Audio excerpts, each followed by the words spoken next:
Unapoamka asubuhi, jifunze kumshukuru Mungu kwa yale yote ulionayo.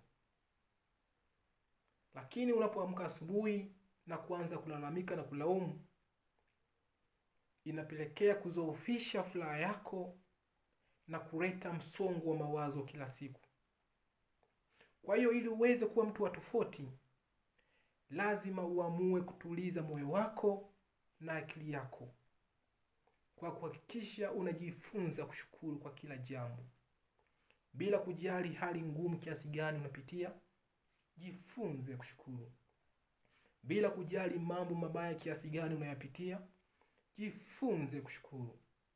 Hii itakusaidia wewe Mungu kufanikisha na kubariki kwenye kila jambo ambalo wewe unalifanya. Hii itapelekea wewe Mungu kujibu maombi yako kwa sababu ya kumshukuru kwa kila jambo. Kumbuka, mafanikio yako ndiyo furaha yangu.